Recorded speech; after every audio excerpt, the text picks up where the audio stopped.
Alright, hi YouTube, this is Oasis Rising, and we have here the new High Elf book.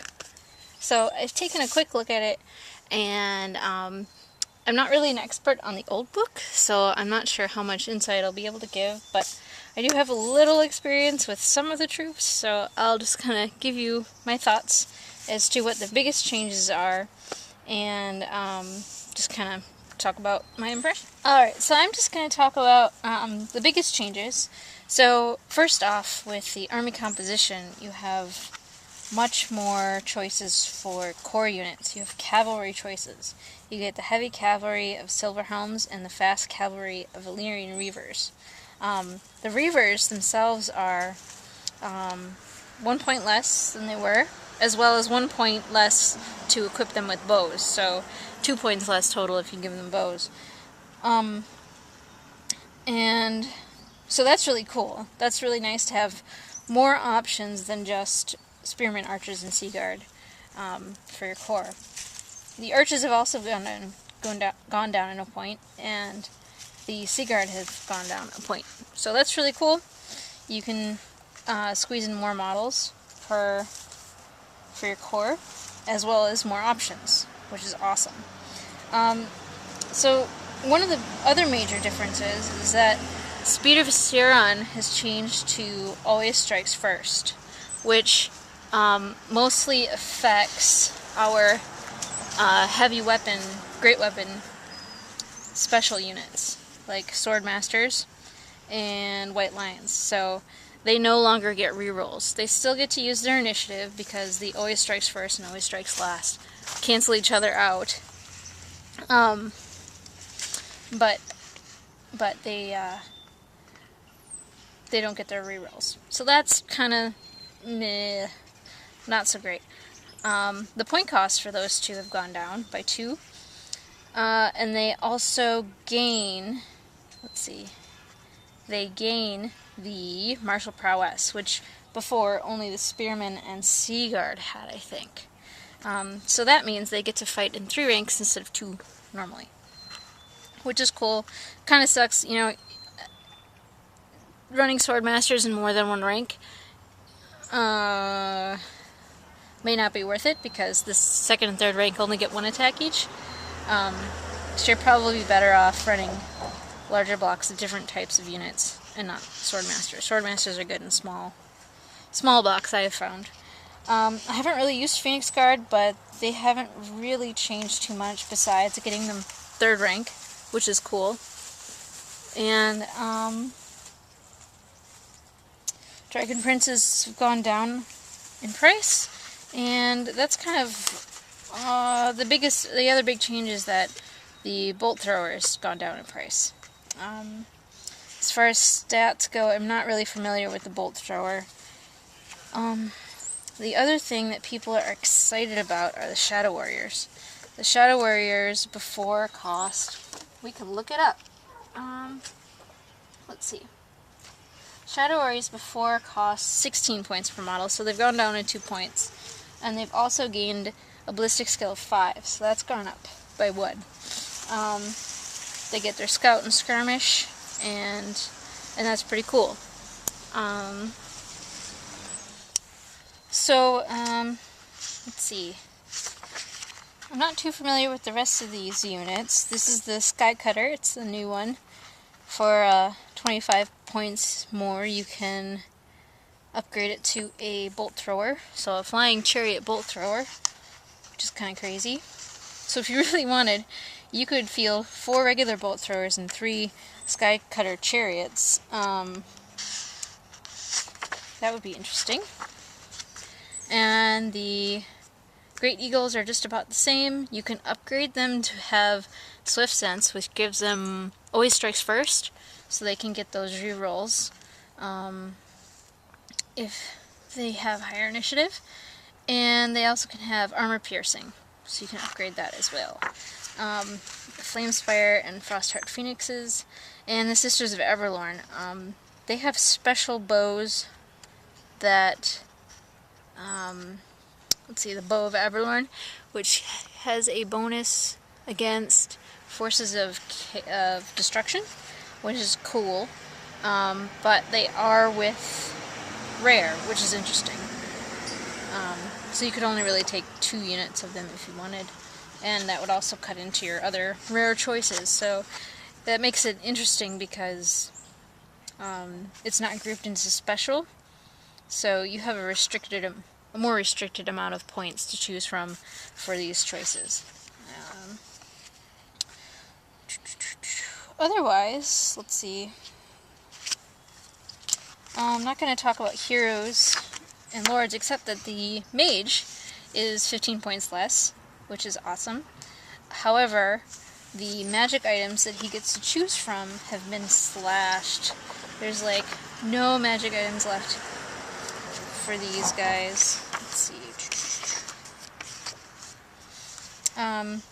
The only arcane item is the Book of Hoth, which the level 1-2 mage cannot even take.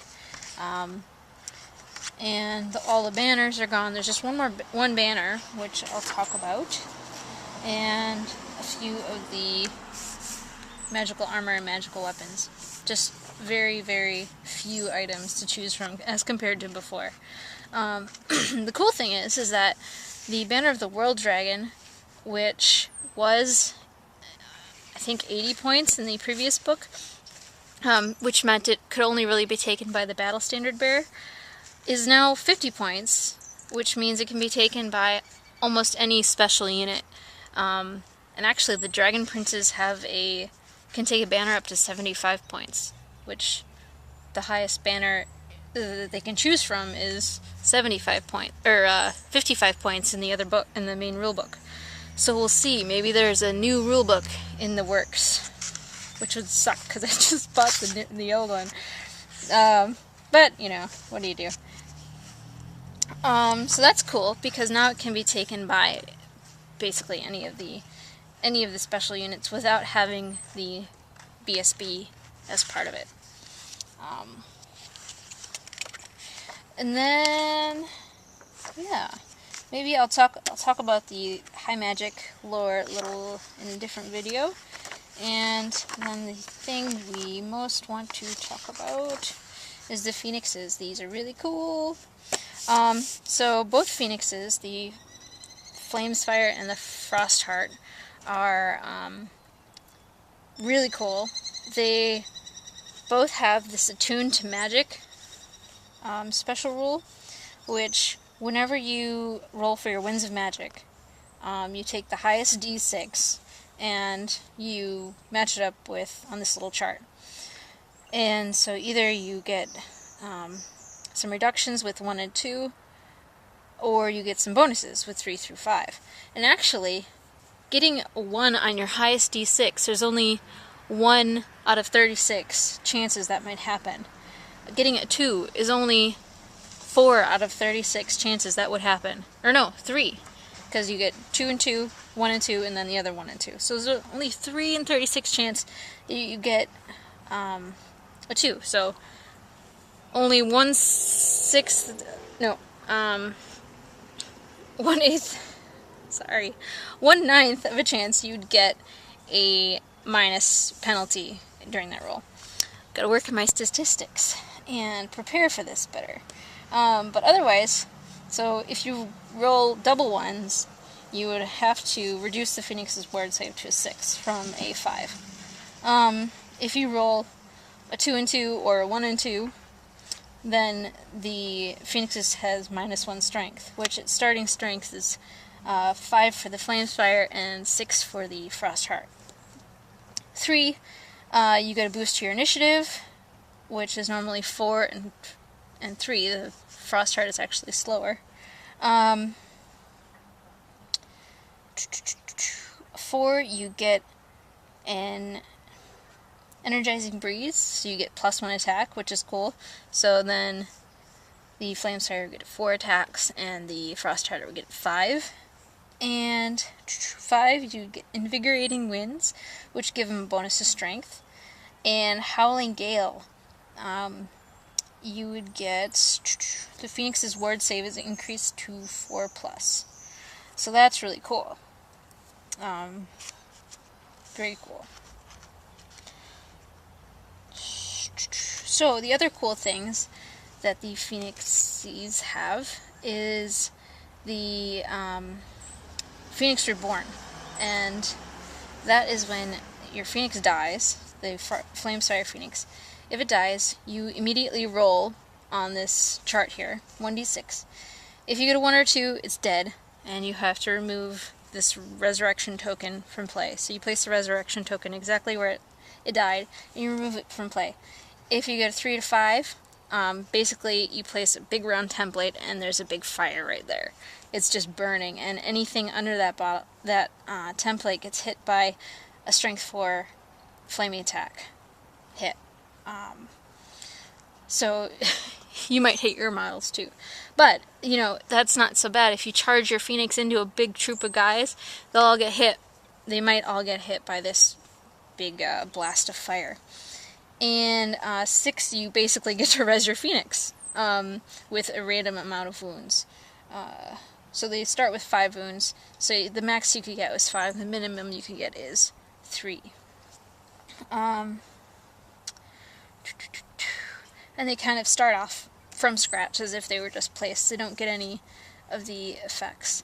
If you had a rider on your Phoenix, he gets rezzed 2, unless he was killed first before the Phoenix was rezzed. There might be a few more nuances with this that I need to work out. There's also this Wake of Fire. If you fly your Phoenix over an enemy unit, you choose one unit, and this is only in the remaining moves subphase, so not while charging or fleeing. Well, maybe it is. No, I don't know.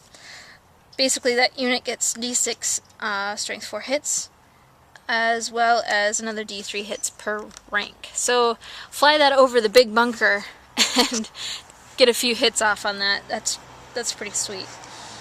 In the Frostheart Phoenix, the lore is that the Frostheart is basically an older version of the Flamespire, and it doesn't get res. It still gets the Attuned to Magic, which was this chart, and it gets this Blizzard Aura, which is really crazy.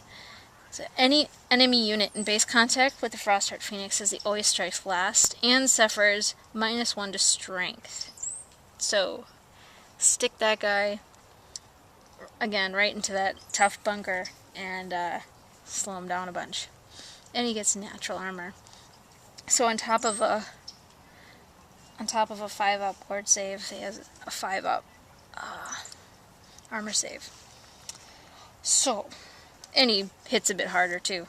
Strength and toughness increase, as well as an additional attack and higher weapon skill. But he has slower initiative. So that's the Phoenixes. I think that's all I'll cover for the moment, because I haven't had a chance to look over too much else. And thanks for watching.